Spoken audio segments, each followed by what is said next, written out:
Olá, seja bem-vindo ao Jornal Toda Hora. Olha só, crianças da cidade de Iná, no Japão, participaram de uma aula especial para aprender sobre os ursos. A escola ensina os alunos como agir caso encontrem um urso. A cidade possui uma grande população da espécie.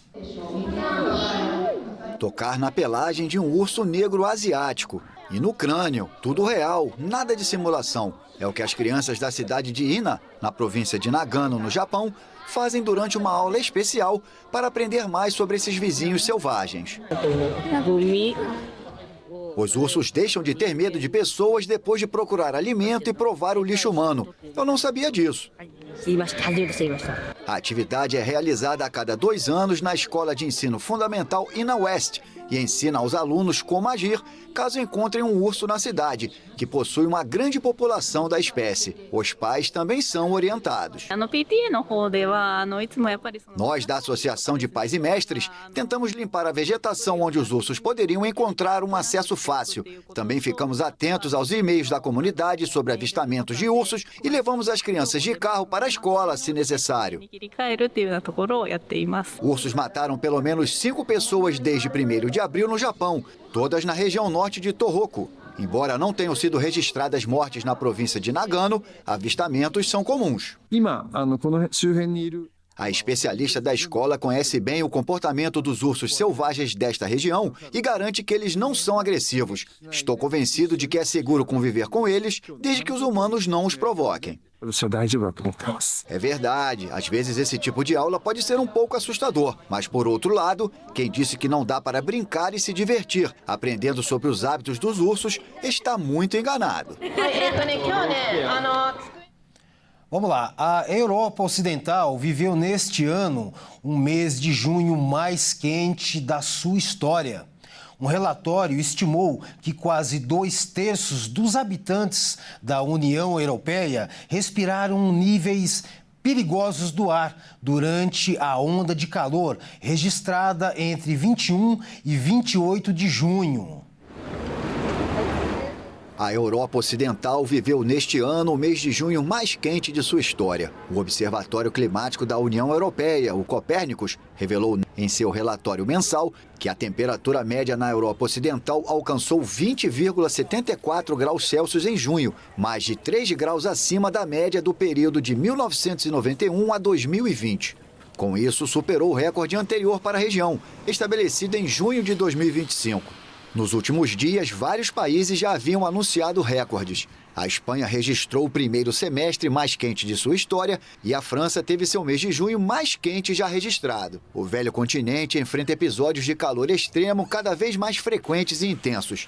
Nesta semana, passa por uma terceira onda de calor, depois daquela que quebrou todos os recordes em junho e da onda incomum, registrada precocemente em maio.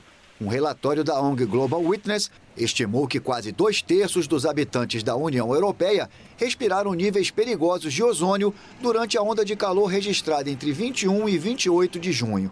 São 300 milhões de europeus, incluindo 100 milhões de crianças e pessoas idosas, segundo esse relatório, elaborado a partir de dados de 162 estações de medição da qualidade do ar em toda a União Europeia. Segundo o consenso científico, a mudança climática provocada pela atividade humana torna mais intensos os fenômenos meteorológicos extremos.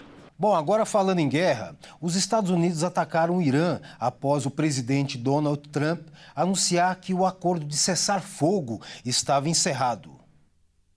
As forças dos Estados Unidos voltaram a atacar o Irã, que anunciou medidas de retaliação contra várias monarquias petrolíferas do Golfo, denunciou um crime de guerra e está convencido de que Washington tenta sabotar o funeral de seu ex-líder supremo Ali Khamenei.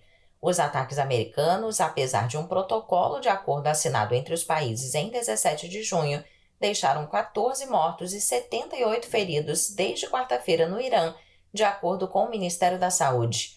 O Irã desafia Washington com a intenção de cobrar pedágio dos navios que transitam pelo Estreito de Hormuz, o que não acontecia antes dos ataques israelenses e americanos de 28 de fevereiro, que desencadearam a guerra. O exército dos Estados Unidos acusou o Irã de ataques contra pelo menos 3 navios comerciais que transitavam pelo Estreito de Hormuz na terça-feira, o que levou à retomada das hostilidades. O presidente dos Estados Unidos, Donald Trump, anunciou o fim da trégua após a primeira troca de ataques na quarta-feira, mas horas depois ele abriu a possibilidade de prosseguir com o diálogo. Segundo as forças americanas, os últimos bombardeios contra o Irã tinham como alvo a capacidade do país de ameaçar a livre navegação no Estreito de Hormuz. Um comunicado militar afirma que 90 alvos militares iranianos foram atingidos em ataques contra os sistemas de defesa aérea, depósitos de mísseis e drones.